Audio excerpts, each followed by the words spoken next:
Hey everybody, it's Ethan, yet again. For those of you who don't know me, I'm Ethan.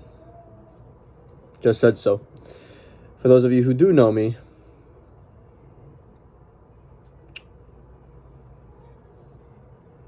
okay. So today I wanted to touch on a subject that I feel as though I might have been doing a disservice by not addressing. It's something that I feel as though I've struggled with for a little while now. It didn't used to be an issue for me because I used to feel as though I was really I was pretty good with keeping my business and work separated. And by business I mean personal business, like my personal life's affairs and work completely separated. I'd come in, clock in, and the minute I clock in, anything happening outside of work, at home, with my relationships, friends, family, whatever, what have you, it was just gone. It did not exist until I clocked out. And I was really good at separating the two. But over time, I suppose there eventually came a point where it became kind of difficult for me to do that, to separate the things I was going through from my ability to focus on my tasks and to essentially be a productive member of society, right?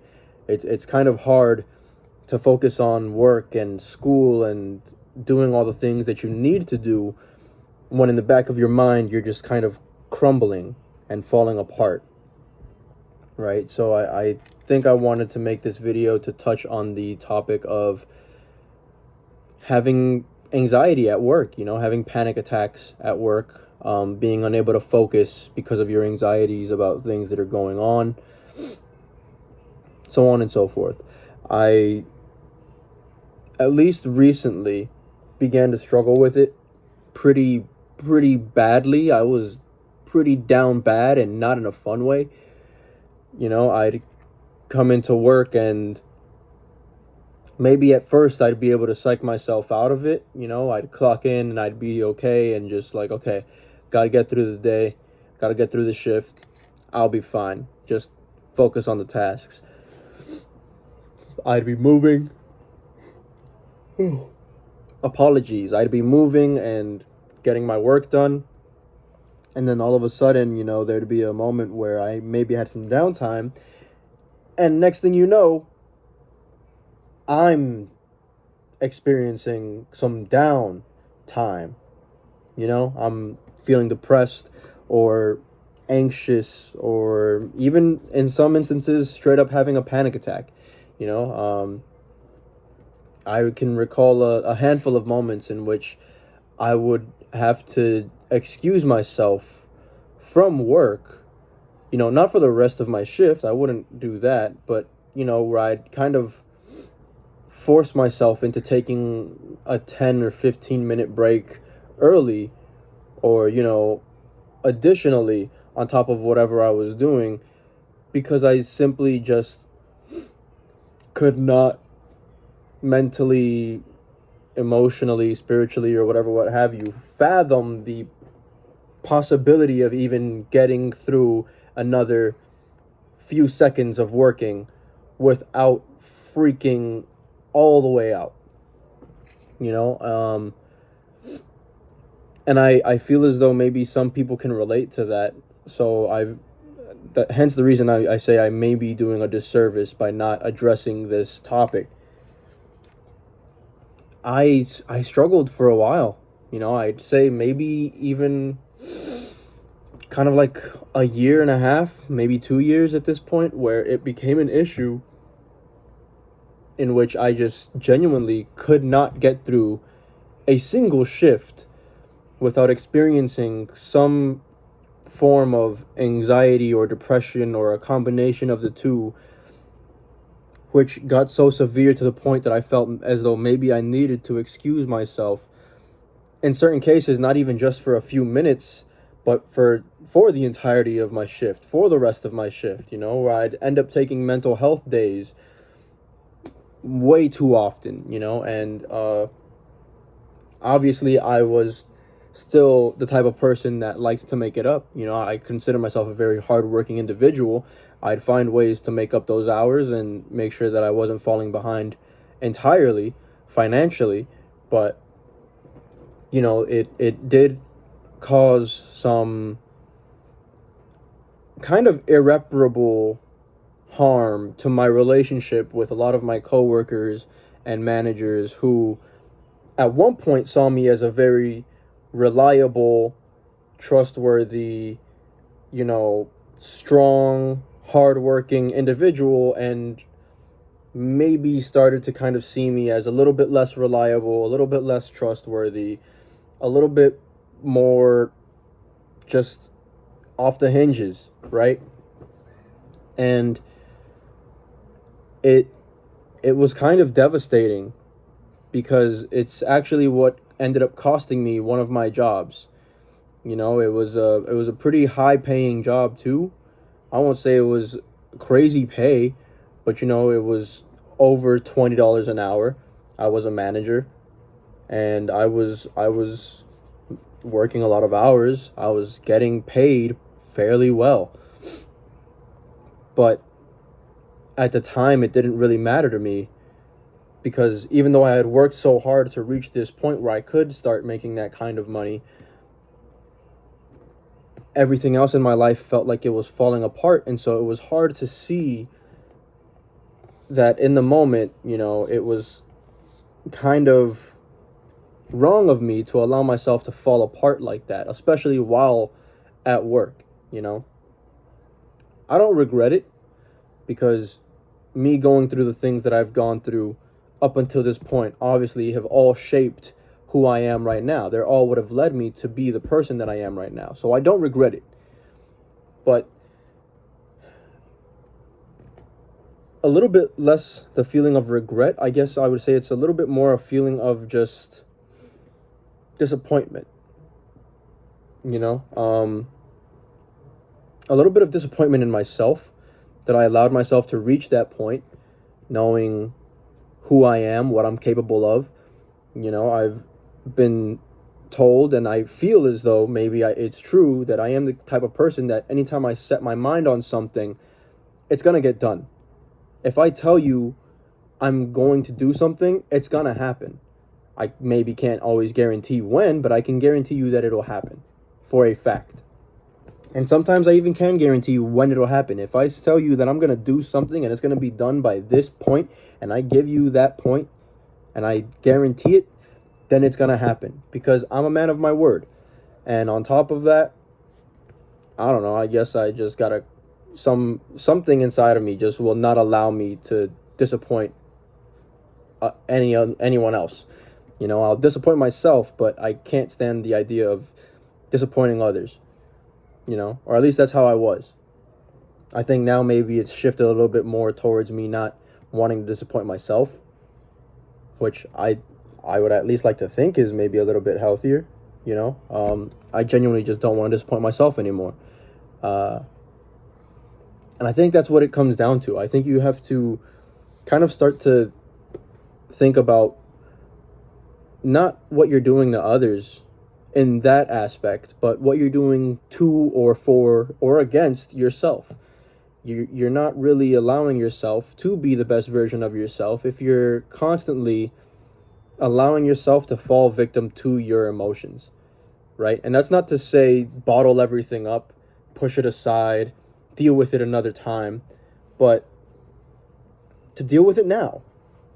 Instead of allowing it to build up until the point where you do start having breakdowns at work, when you are home, deal with it then. Deal with it now, before you go into work. Look it dead in the eyes and address it, acknowledge it, deal with it. Because if not, then it is going to creep up on you while you're at work, and it's going to kind of ruin everything. And I know that because that's what it did for me. I lost that job as a result of me feeling burnt out and drained and having panic attacks and being antisocial and not getting along well with my coworkers. It just ruined what could have been a pretty solid opportunity for me. Now I'm trying to do whatever I can to make some money on the side. I'm picking up little part-time jobs and whatever. I'm slowly trying to rebuild my life from the way this is that I've kind of ruined it. I wouldn't say ruin, but for the purpose of moving the story along, the way this is that I ruined my life. So it would have been better for me to have just do what I'm doing now, to have done it back then, to take my issues and have just addressed them when they needed to be addressed. I had a lot of issues, and I allowed them to just all kind of pile on until they reached a point where I think my brain just could not physically hold them anymore. They began to reach their capacity. It began to reach its capacity, essentially. And it wasn't good for me. And I don't think it's good for anyone else who's going through a similar situation either. I think it would be best if you do try to just sit there, and as much as it might hurt, as much as it might suck, as much as it might put you back into a place where you don't want to be, you have to do it. You have to sit there with your thoughts, and you have to acknowledge everything. Don't even skip, even though the one thing that you are fearing the most to acknowledge, to deal with, to face, you have to face it too. You have to. Because if not, it's always going to rule over you. And to some extent, it's probably always going to get in the way of you being able to be your best self and to, quote unquote, live your best life. You need to face it. You need to address it. Because if not, it's just going to get in the way. You're going to be getting in the way of yourself and all of your opportunities. Work, love, friendship, whatever. It's going to get in the way. Because it got in the way for me. It got in the way of my job. It got in the way of my relationship. Got in the way of my friendships sometimes. Even got in between me and my family on occasion. You can't let that happen. Because not everyone's going to be as forgiving as some people will be. I'm blessed and I am grateful to have been able to have the people in my life who have responded the way that they have to me going through all the things that I've gone through and reaching the point that I've reached now. Because I have hurt people. I have pushed people away. I have done or said things that, if I'm being honest, I probably wouldn't even want to be my friend or in a relationship with me after. And so I'm very thankful and grateful, gracious, blessed, whatever you want to call it, to have had these people in my life who are still sticking by my side and supporting me despite the things that I've put them through because of my own irrational trains of thought and anxiety and depression and so on and so forth. Don't let your own demons get in the way. Don't let them ruin the good things that you have going on. And in the meantime, acknowledge the good things too. That might help you get through it a little bit easier. If you find the time to also sit there and acknowledge all the things that are genuinely good in your life. Maybe you do have a brother or a sister who's really caring and would hate to see you leave this world. They love the heck out of you. Think about them. Think about, maybe you have a dog. Think about the dog and how much it loves seeing you every day when you come home, and it wags its tail and it waits at the door for you. That dog loves you. There's always someone or something. Think about maybe a friend that you have who maybe they don't always vocalize it, but will probably be devastated if anything were to happen to you. And who just wants to see you successful, who just wants to see you shine. And for all the people who were in situations like I was, Maybe you have a boyfriend or a girlfriend who just loves you so much that they're willing to put up with all of your stupid emotional baggage and trauma just because of how much they love you and they want to see you be okay. Let them see you be okay. And not masking whatever you have going on, genuinely. Let them see you be okay. Let them have that. Because who knows how much they can take of seeing you just beat yourself into the ground and allow life to beat you into the ground and keep you there. Just, you owe it to yourself. You owe it to them. And you know what? Now you owe it to me too, because you watched this video up until this point. You're kind of doing it to yourself. And if I can do it, me, with all my baggage and all my stuff going on, I'm sure you can too. You should. You better. Thanks. So, with that being said, sorry this video dragged on a little bit long, but yeah.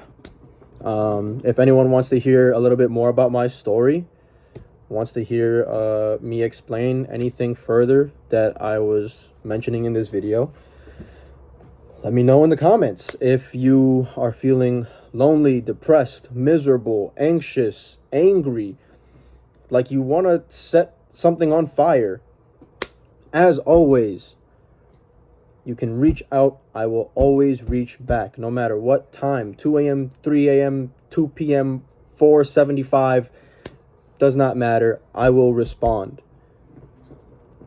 Just use any of the social media links in my description. And remember that you are not alone. You're never alone. Yeah. I guess that's it. Take care.